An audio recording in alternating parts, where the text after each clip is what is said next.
Hello and welcome to the Transforming Society podcast from Bristol University Press.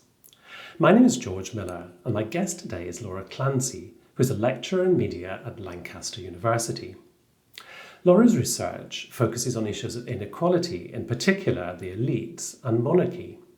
She's the author previously of Running the Family Firm, How the Monarchy Manages Its Image and Our Money, which was published by Manchester University Press in 2021. She's also a frequent media commentator on the royals. And as of this month, of course, she's also the author of What is the Monarchy For? Laura, welcome to Transforming Society. Hi, thank you for having me. I wanted to start by asking you, because it seems to me that in this country we're sort of marinated and pickled in a sort of attitude to the royal family. They're kind of all around us, such that it almost seems like natural that we've got a royal family. And I wanted, and that often starts really when we're quite young, with this sort of indoctrination, if you like. I wanted to ask you what kind of milieu you grew up in. Did you grow up in a Republican household? Did you grow up in an agnostic household, a very pro-royalist household? What were the sort of messages you were getting about the royal family before you were kind of old enough to really exert critical judgment about them? I mean, I don't remember really growing up with any messages, if I'm honest, but I think that's what's most interesting to me. So, I mean, my family weren't overly pro, but they definitely weren't anti-monarchy. I think it was just they were there, they existed. I remember one of my earliest memories is when Diana died, and my mum and my auntie sat crying watching it. So like there was kind of that, like every other, many other families, I'm sure, that kind of acknowledgement, but I don't remember ever talking about them. So it was really my own interest. So when I went to university and I got really interested in issues around kind of gender and feminism, and it happened to be around about the time when Kate Middleton married Prince William. And there was a lot of talk about her as kind of this very perfect, very conservative, very traditional version of femininity. And that kind of piqued my interest. And that's really where I started. And then it snowballed into thinking about the whole institution. I mean, I've always been interested in questions of class, I think, and social class. I grew up in quite a working class household and then went to university, and I was first generation, and that was all a bit of a shock. So there's kind of all of those things have kind of always got me interested. So I suppose it was maybe the combination of, particularly Kate, that really interesting combination of gender and class, I think, that maybe got me noticing it. And then the more I looked, it's kind of like pulling a thread, isn't it? It just keeps going. Yeah, I mean, as you described your mother and your auntie crying at the funeral of Diana, it's hard. It's impossible to live in this country and avoid the royal family, isn't it? If you turn on the radio, you pick up a newspaper, you go on social media, you'd really have to make quite an effort in order not to have them in some way permeate your consciousness and your life. Yeah, I think so. And I'm saying I don't remember it, but I must have been aware of it. And I'm sure weddings and stuff. Even if my parents weren't like avidly watching, they would have it on in the background or whatever. It's unavoidable. It's completely unavoidable. And even like through school, I do actually remember. Now I'm speaking actually. One of the Jubilees, I remember doing something for it at school. So even there, like even if you don't grow up in a household that's really interested in it, you're kind of getting it, seeping into your imagination elsewhere, aren't you? Yeah. And because it's unavoidable, I guess there's a very strong inclination to believe that it's inevitable too. It's just, as I said at the start, we're sort of pickled in that brine, and that sort of entrenches this view that, well, they're there because they've always been there and they always should be there, and it's good that they're there, and why question it, because it's just like the weather or all sorts of other things which go back to the Middle Ages or earlier. It's just part of what we are. Yeah, and I think that's why I was so interested when you first approached me about this book. The title of the series, "What is it for?" I think that's what got me interested, because I kind of say in the beginning of the book, like, we all know what the monarchy is, right? We can all name a royal or recognize the palace or whatever else. But this question about what is it for, I think, is completely separate and something we never look at. So it's amazing how something that's so hyper visible in so many ways that it becomes, you don't even notice it. can be so invisible in other ways. And I think that's what's really fascinating about it as a subject. Yeah. Now, I was thinking before we started recording today that most of the books in the series, whether it's prisons or museums or whatever, the agenda is kind of to look at a phenomenon and think about how it might be reformed, to think about the good things it does, the potential harms it does, but to kind of think through, well, how do we get from where we are today to a better place?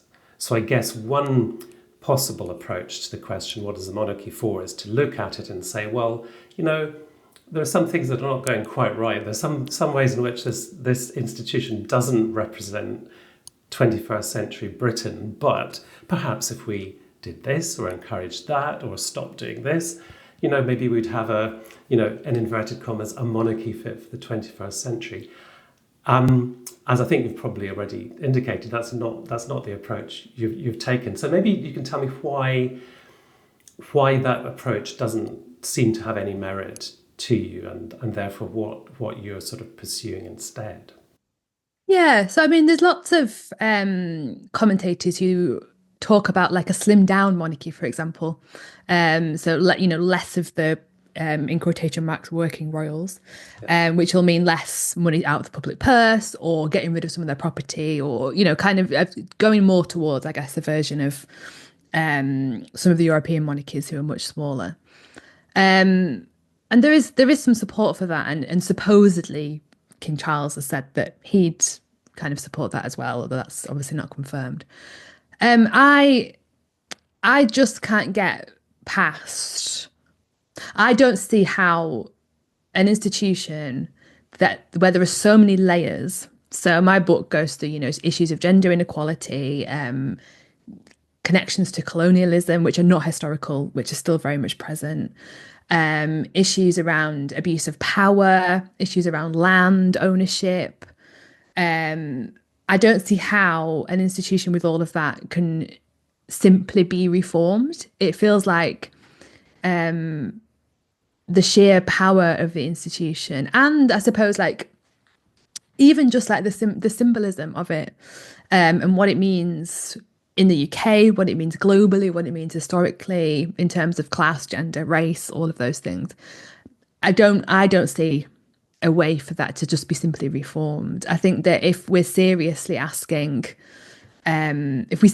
questions about what is it for and we get the answers, to me, the only response is it shouldn't be there anymore. Yeah. Just because of what it shows up, and because of what it reproduces within this country, I think. Because I guess another way of coming at the question is to say, well, it doesn't really matter a great deal, because in the whole sort of field of structural inequalities and injustices that we have in the modern world, and also the challenges that we face, maybe one family which costs, if you look at it one way, it seems to cost a lot of money, but if you look at it as a part of the whole budget of the United Kingdom, you could say, well, actually, if we saved that money, I don't know, it might pay for one hospital or something like that, but it's actually not such a lot of money. And if we want to tackle structural inequality, maybe there are other targets that we could look at that would yield greater benefits than this institution, which maybe some people think of simply as anachronistic or like a sideshow, but of no real consequence to people's everyday lives. What do you make of that argument? Yeah, and I have had that a lot. And when I say I'm doing this, particularly because I work in sociology, and I'm interested in issues of inequality, and I get, well, why are you looking at the monarchy then? I have had that less actually since the Queen died. So we can maybe come back to that, because that's interesting. Yes. But my answer would be it's not a sideshow. It's, yes, the fact we take it for granted because it's there all the time. And of course it's not, but it's not authoritarian. It's not doing that kind of work, but that doesn't matter. It's doing a lot of really important work. I already said, like, symbolically.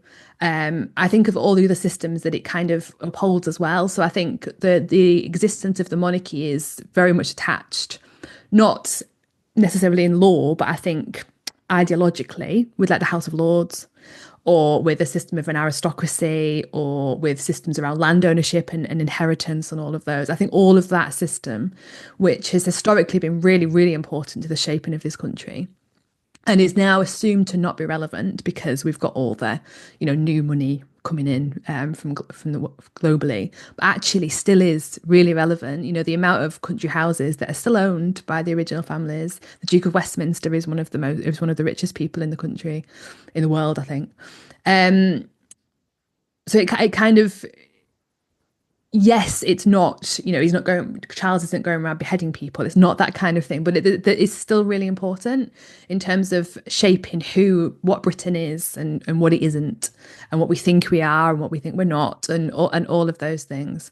That has a knock-on effect, I think. So I think if, we can't, in this country, you can't have a serious conversation about inequality without recognising that the monarchy is part of that and is upholding all of that. Yeah. So I imagine if you were a pro-royalist, when you saw Keir Starmer sitting in the White House a few weeks ago with Donald Trump, and Starmer reaches inside his jacket and he pulls out this envelope, a little bit like, the golden ticket in Charlie and the Chocolate Factory, and he hands this to Trump.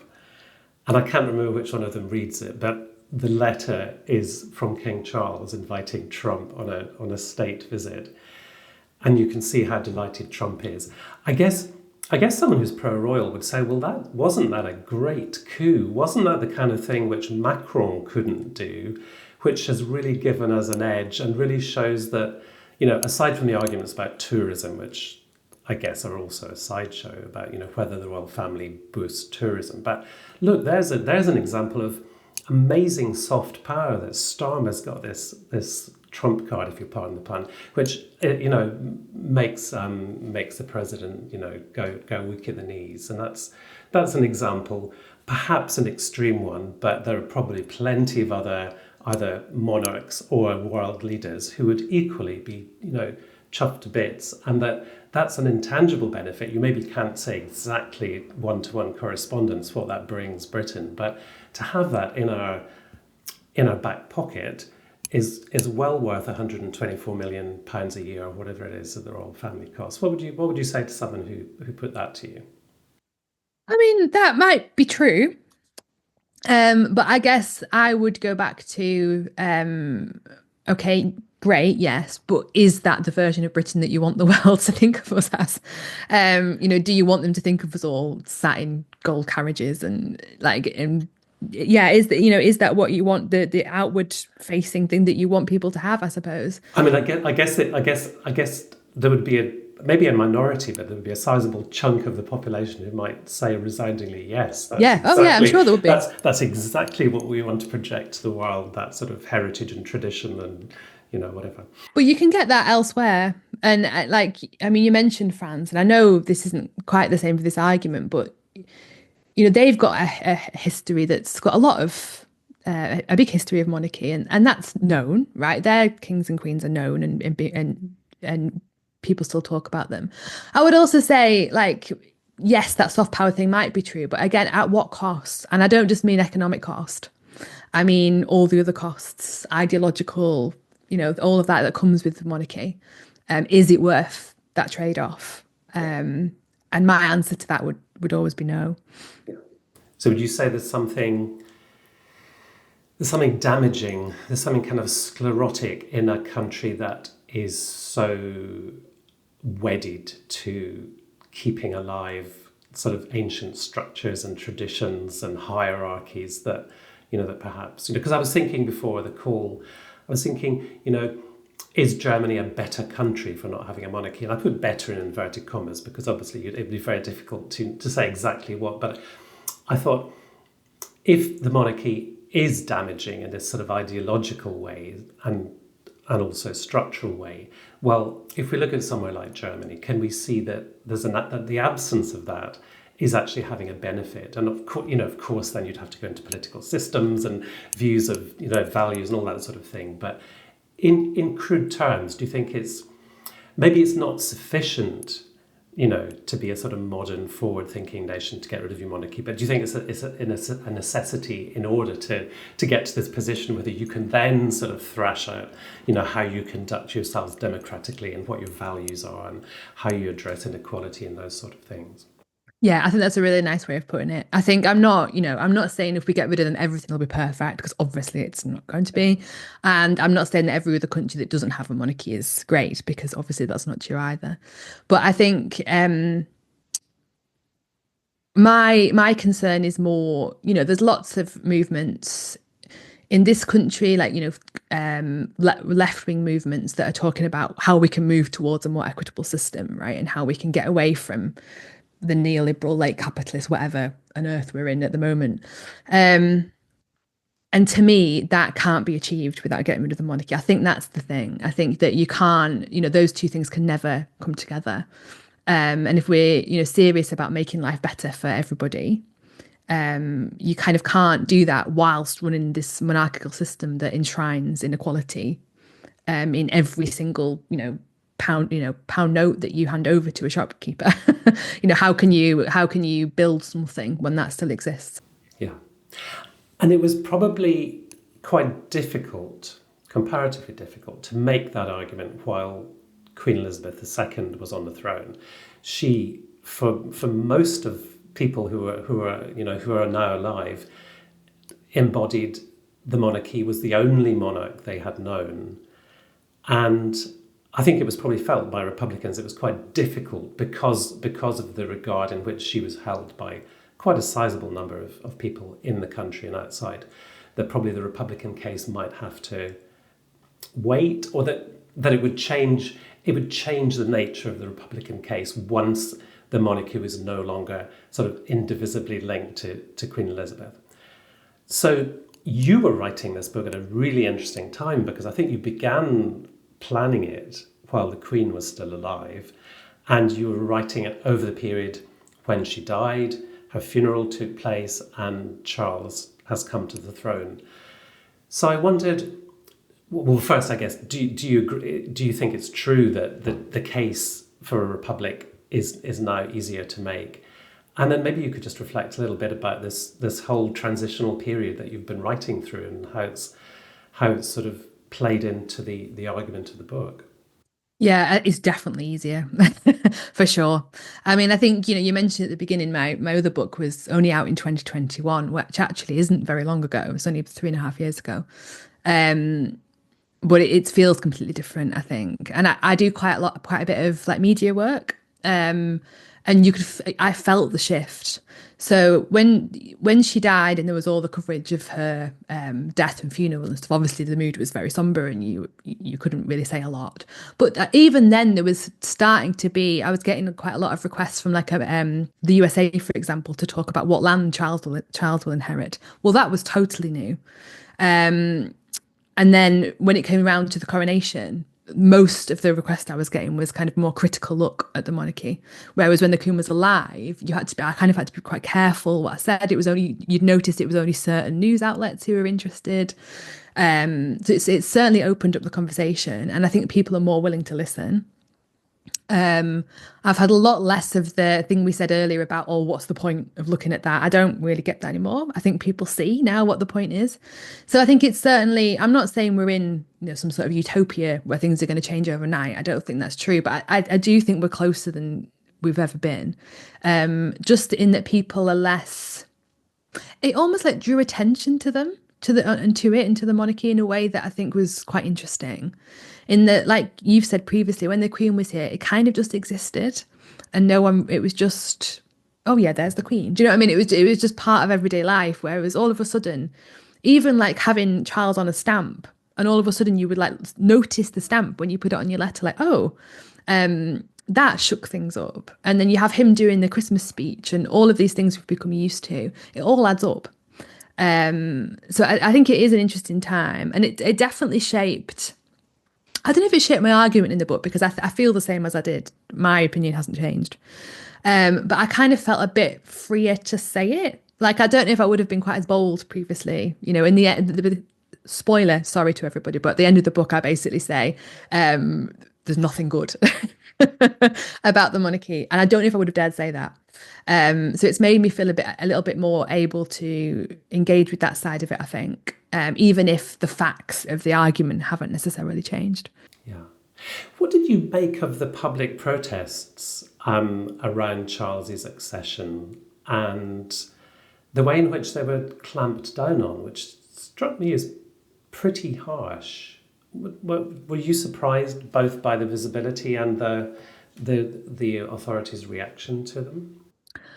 I don't know if I was surprised by the reaction. I was, it's disappointing, I maybe would say.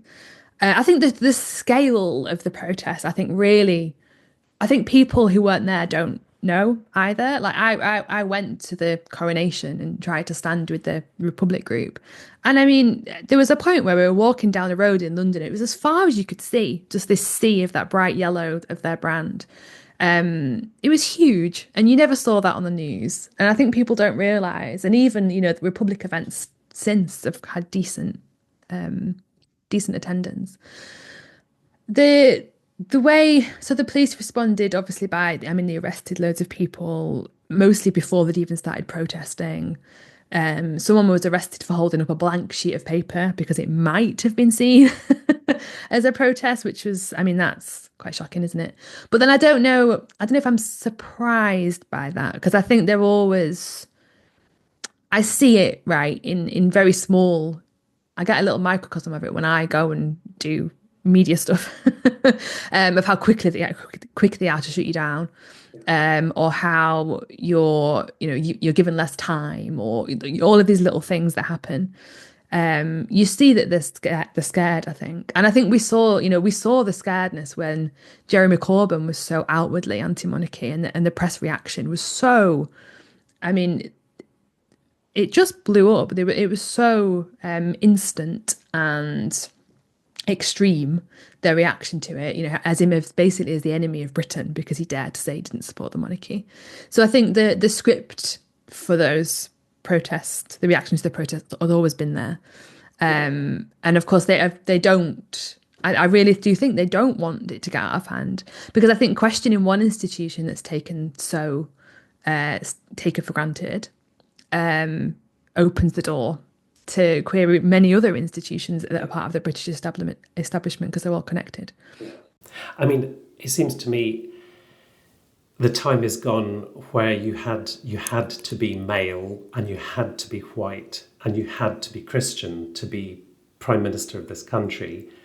But it's still probably difficult to be Prime Minister of this country and be a Republican, I think. Yeah, I can't imagine it. Still, I really can't imagine. I don't know how. If the press would ever allow it to happen. Like, I don't know if they would just take them down before it even got that far. But I also think that I still think a lot of the public would be really uncomfortable with that and would have things to say about that. I think a lot of people, and I do think the majority of people are pretty ambivalent, and just think the monarchy exists and that's the end of that. Like you said at the beginning, right? Well, what's the point of even worrying about it? Like, there's bigger problems. I do think that's true, but I think even then, there's a lot of people who are still quite uncomfortable with even having the conversation, and how it's connected to anti-Britishness, I think is really interesting. Yeah. So when you go to a protest, or when you talk to people who think like you, what are the main motivations for them in thinking we should be a republic? Because your book sets out lots of different arguments which sort of coalesce into one bigger argument, but I guess each individual has their own thoughts and motivations. But is it the money? Is it the anti-democratic? Is it non-representational? Is it sort of personalised to behaviour? I mean, what sort of things do you think of if someone is motivated enough to go and protest? What do you think the main motivators are? So, I mean, this is anecdotal because I haven't done any kind of long research with this. Although I did try and speak to people actually at Charles's coronation and ask them why they were there. And what was interesting about that, actually, so this is a slight digression, but it was interesting. For lots of them, it was the first time they'd been to an anti-monarchy protest, which I thought was interesting. That moment was the moment they chose. I don't know if anti-democratic comes up a little bit. It's often the money. That's the main one. And with media work and stuff, when journalists come to me, that's what they're interested in. I really think that Andrew, the stuff around Andrew, has done a lot of damage.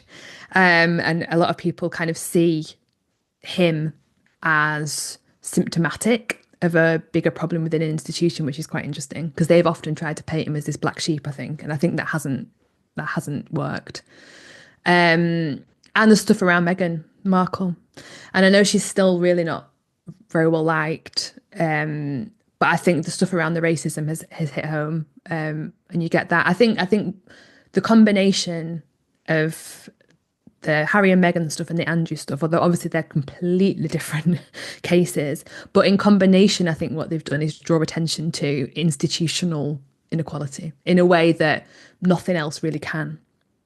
Because it's so kind of easily digestible, I think, and because it touches on so many concerns. So the Andrew stuff obviously came at the same time as Me Too. The Harry and Meghan stuff came at the same time as the concern around kind of Black Lives Matter and kind of broader conversations about race. So I think that kind of, touched on something that was quite powerful in a way that maybe, talking about anti-democratic stuff doesn't really land for a lot of people, mainly partly because it's so complicated.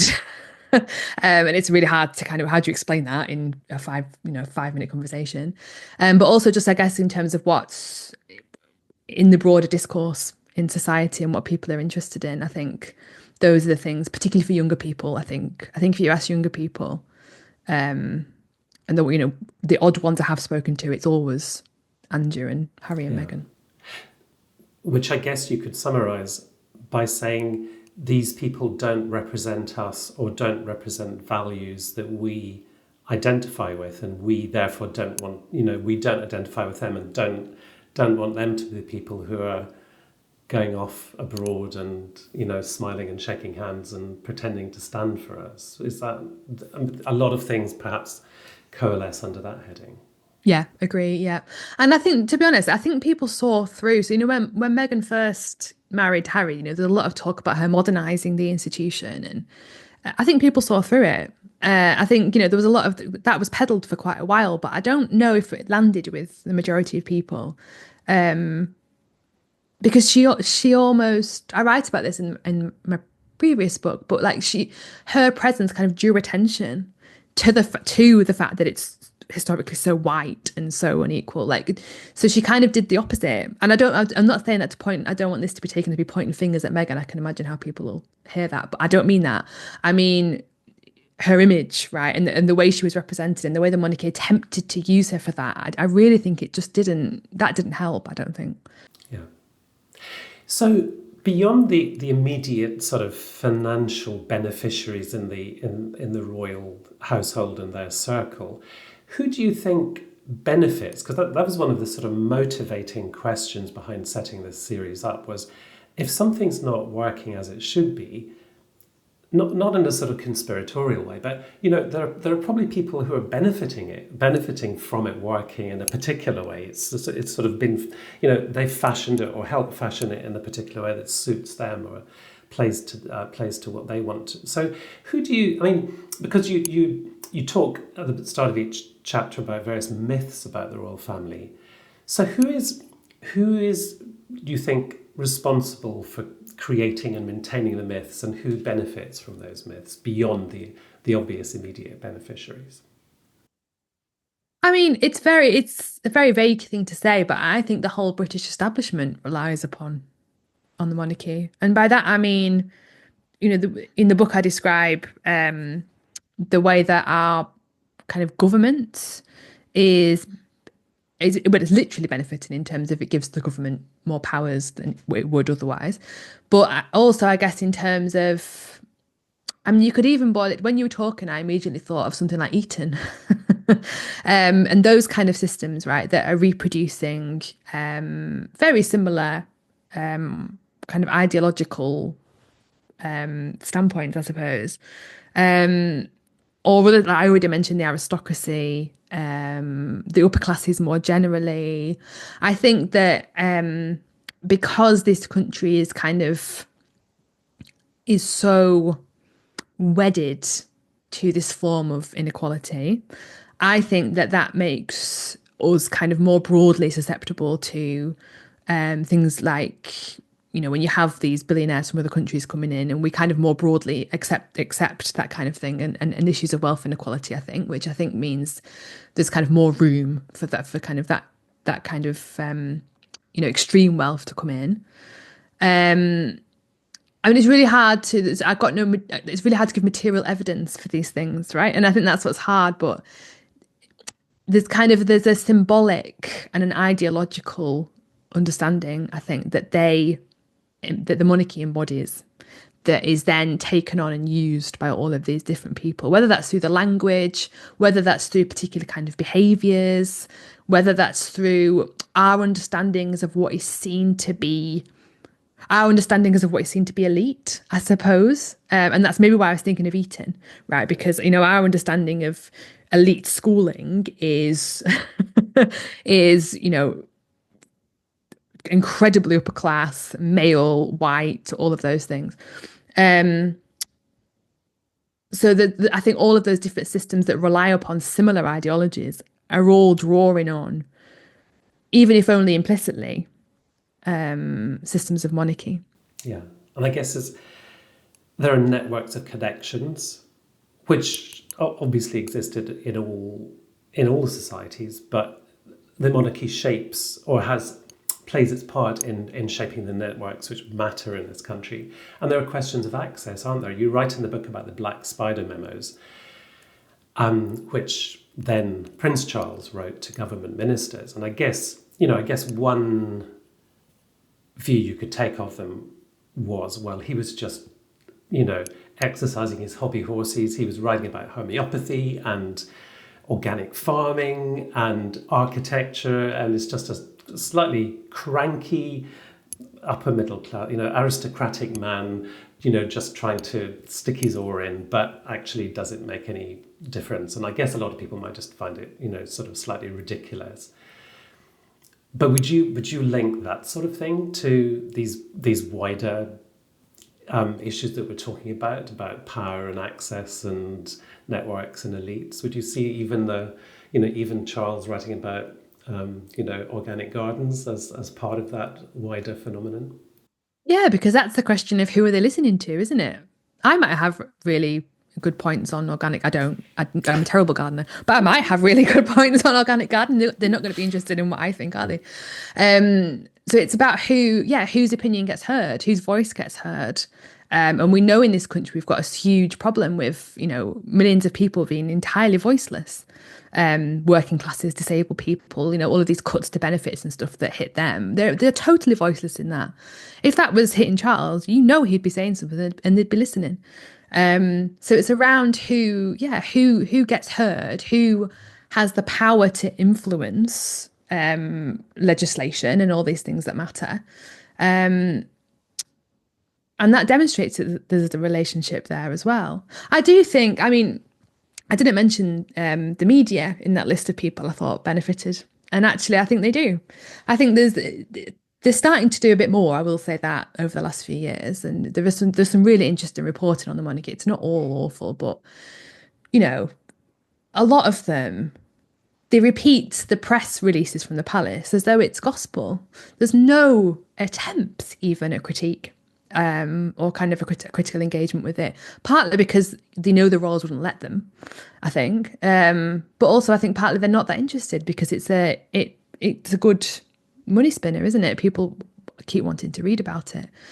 So I think there's a lack of willingness to engage critically from these bigger institutions, and I partly mean the BBC, but there's plenty of others as well, because it works for them. So why would they? And why would they need to have kind of any critical engagement with it? Yeah, you've interviewed some royal correspondents, haven't you? Is that eye-opening about that whole relationship and their motivation? Because just as it's very difficult for me to imagine what it's like to be a member of the royal family, it's also very difficult for me to imagine if my job were covering the royal family, if I had to get those stories and maintain that access. What kind of things did you discover from them that were eye-opening? Yeah, it was really interesting. It kind of confirmed what I'd assumed. Um, But until you hear it, and I will say as well, not all royal correspondents are terrible, right? I'm really not saying that. A lot of them, do attempt within the boundaries that they have to do critical commentary. I'm not saying that. But I mean, what they were saying to me was that one of them essentially said, this isn't a direct quote, I apologize, but it's the thrust of the argument. If we dare publish something critical, we know next time the palace will just shut the door in our face and we won't get access to any stories. So why would we do that? Because we're shooting ourselves in the foot, because that could be a few thousand views and that's quite a lot of money. So there's this that suggests that there's threat is maybe too strong of a word, but there's certainly a level of power and influence that the monarchy has over what gets reported about them. And so another one of them said to me, if you wanted to find out what's going on in Westminster, there's like millions of civil servants, right? You can just go and try and talk to, or other politicians, or whoever else it might be. There's so many people, and you'd find someone who was willing to talk to you. But when it comes to the royals, all of the staff sign such tight non-disclosures, and none of the royals are going to speak to you. And when you try and speak to the communications office, they just say no comment, no comment, no comment. So you get to a point where you can't write the story, because you can't just make it up, because you know that next time the royals they'll be really cross and you won't get anywhere near them, but you can't get it confirmed, so you just don't write about it. So there's a way of closing stories down, I think, that I found really fascinating, and the fact that this kind of there was a trade-off of information, right, where the royals would kind of give as much as they wanted and take it back, and a much closer relationship than I'd imagined, I think, between them. That is, again, when you think about it, given that this is an institution of state, given the amount of power and influence it has, that's really problematic that they have that power over, independent media. Yeah. And of course, the rationing of information just sharpens public curiosity, doesn't it? I mean, we saw that with a sort of hysterical curiosity when Kate disappeared from the public eye earlier last year. And I guess that was maybe an instance where the story kind of got away from the royal family and they had to take sort of emergency action to bring it back. But it just shows, I guess, the sort of power of the interest that has been invested in them. The fact that, it was on, in serious American newspapers and, all across the world, there was just this wave upon wave of speculation. Yeah, that was a really interesting case. I mean, one thing I would say is, there's a lot of interest in certain things about them, and that is often the personal thing. So there's a lot of interest in Harry and William's relationship. There was a lot of interest in what was going on with Kate. There's less interest in, I don't remember that amount of attention on like the Spider memos, or when they were the stuff around the Paradise Papers came out and the Duchy of Lancaster was in there. There was coverage, but not to the same level. So there's an interesting kind of personal stories that, of course, reflects celebrity cultures and all of that. But the Kate one was interesting because I think that was so symptomatic of a social media age, and they really underestimated that, like comically. And it demonstrated they really just didn't understand how that was going to play out, and how they kept trying to pull it back, but kept making it worse. Like, it was really fascinating in terms of maybe the ways they used to play it, 10, even probably 5 years ago, aren't going to work anymore because of the way our media systems have changed. They've shown great ability in being resilient, haven't they? In this book and in your previous book, you sort of cite evidence of just how they've learned new languages and new mode. They've been very adaptive. They've changed all the time while essentially kind of remaining the same. But I wondered, you mentioned Andrew and you mentioned Kate and you mentioned Meghan. Do you think there's a sort of cumulative effect of all these different, I guess they're all undermining factors, aren't they? Undermining the institution, undermining the values they seek to project, undermining their claims to be exceptional. They're kind of being revealed bit by bit to be no better and perhaps worse than the average of us. Do you think that it's probably it's not going to be one thing that sinks this institution? It's probably going to be an accumulation of factors, just a gradual parting of the ways, perhaps, between the British public sympathy and what this family represents. I think so. Yeah, I think everything that happens it's just another erosion, and I feel like the next thing might be discussions around colonialism.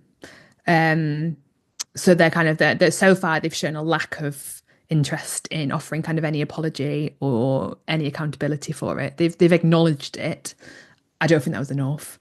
And I think as conversation is growing around that, as it is in this country, but also, in various countries around the world. And of course, there's other countries that are looking towards republicanism, which I think will have a knock-on effect as well. I wonder if that's going to be the next thing that just slightly erodes it a little bit further. I think the issue is it's, what I'm going to put this in quote marks, the problems they're having are the problems that are reflecting kind of wider social conversations. And I think that's why they're so damaging. I don't think the stuff around Andrew would have had quite the same impact if it wasn't for Me Too. And I don't think the stuff around Meghan would have had quite the same impact if it wasn't for the conversations about Black Lives Matter and so on. I think it's the fact that when it happened, and I think as more and more places looking towards, there's all these country houses that are looking towards their kind of colonial past, and that's going to reach the monarchy at some point. And I think that might be the next one along. So I think that's kind of the problem for them at the moment. I think they're kind of hitting these kind of conversation points in wider society. Yeah, and yet, and maybe we can finish on this, Laura. There's quite a strong countervailing force of British exceptionalism, it seems to me. We think, or a lot of us like to think of Britain as, distinct from the continent of Europe, the plucky country which single-handedly won the Second World War, witnessed Brexit. It's kind of an expression of British exceptionalism, not wanting to be part of the continent of Europe, looking more to America. And the royal family seemed to me to be quite an important part of that, asserting our difference, maintaining our difference. So even if we become more intolerant of them, even if they seem more and more flawed, for people who think like that, taking them away at the top of the pyramid might lead to sort of deeper anxiety about the whole pyramid collapsing. You and I might see that as a very good thing indeed, but I wonder if that family, has largely loses credibility, if there'll just be a sense that, it's one of those things that we want to cling on to for, as we said earlier, for the thousands of years of tradition and British exceptionalism. Yeah, I think that's a good point. And to be honest, I think that's the only thing keeping them there now. I think that's the argument that, it makes us feel special, essentially. And I agree, I think that's not the thing we want to be special for. But I see that argument is I think that was going to be the crux of it. But I mean, I think that argument has less power since the Queen's gone, actually. I think that a lot of that, you mentioned the Second World War and our obsession still in this country with the Second World War, but the Queen was so tied to that, part of that same story of British history. And I do think losing her has put knocked a serious hole in that whole argument, actually.